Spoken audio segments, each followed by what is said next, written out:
DEBx, amplifying voices, accelerating change. Please help me welcome to the DEBx stage, Robert Lugo.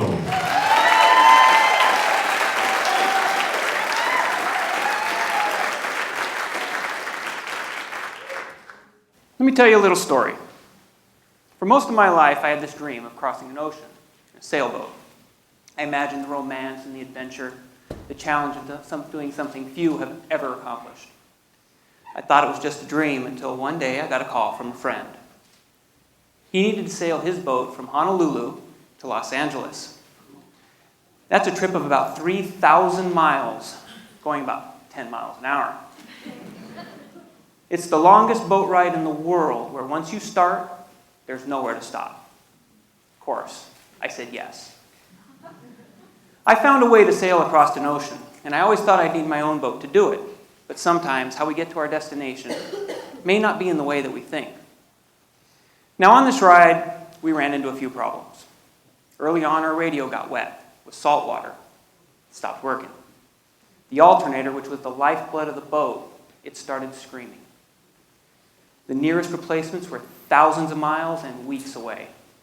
A couple weeks in, we found we were running dangerously low on diesel fuel.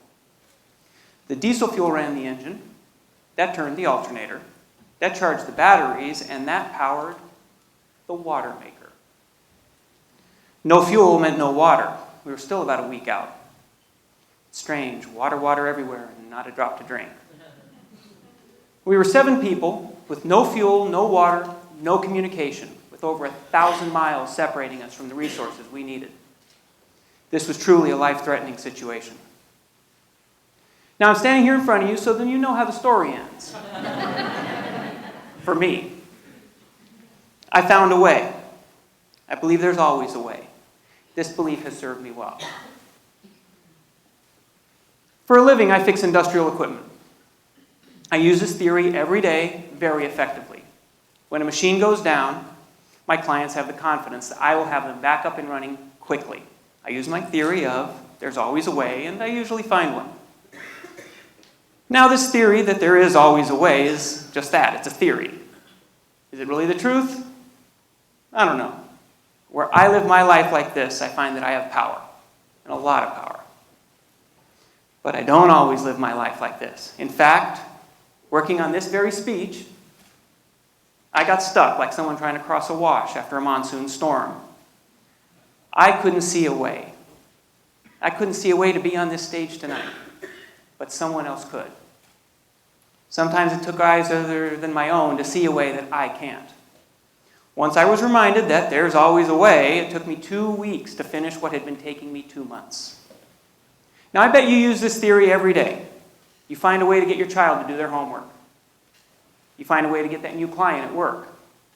You find a way to get your cat to stay off the kitchen counter. But what about those other times, the more challenging times, the times where we feel like we've lost our way? Times where you've lost your job or your marriage isn't working, or your dog is so excited to see you that she pees on the floor every single time you walk in. These are the times when you forget that there's a way and you stop moving forward. You give up, and that makes sense because if you think there's no way, why are you going to continue? Like when your wife says she wants a divorce. You could do what most people do, cut ties, and only speak to each other at funerals. Or you could remain friends. Because believe it or not, there's a way to make that happen too. I am great friends with my ex-wife. Sometimes, to find a way though, you got to really want it. But there is always a way. Now, one great example of this is Apollo 13. They were on their way to the moon, and they had a cascade of failures. Suddenly, the moon was off the table. They just wanted to get home. They were a world of there's always a way. Using duct tape, cardboard, and a plastic bag, they were able to filter their air. They didn't land on the moon, but they got home. Now, if they didn't think there's always a way, do you think they would have gotten home? Well, that's the same question we had about our boat trip. Remember my boat trip? That's my best example of there's always a way. So here we are, a postage stamp-sized plastic bathtub floating in the world's largest ocean with no water, no communication, and we were dangerously low on fuel. This was not the idyllic sailing trip I had envisioned. But we found a way. Now, sometimes finding a way may mean changing your perspective. Like if you think something's over and dead, you treat it like it's dead and you leave it alone or you throw it away. Kind of like some relationships. But this idea helped me with the radio on the boat. Because what do we typically do with electronics when they fail? We throw them away. They're useless. Especially when met with salt water. But we really needed that radio. I did not accept its watery death. I realized that if I opened it up and I couldn't fix it, I couldn't make it any worse, it was already dead. So I opened it up. I found some corrosion on a board, and I got a toothbrush and some alcohol and scrubbed the corrosion off, and we were back on the air. We now had our communication. Sometimes finding a way means getting down and dirty. You got to be willing to do some work. With the alternator, I got in there, I took it apart.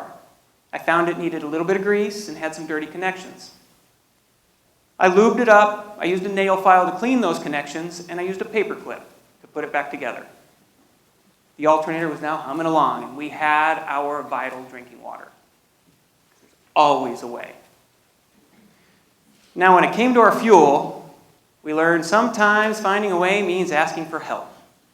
We could not create diesel fuel with what we had on board. Luckily, we saw a passing freighter.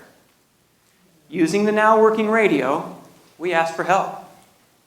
But how do you transport diesel fuel from a 635-foot freighter to a 50-foot sailboat in rough seas? Wouldn't you know, there's a way.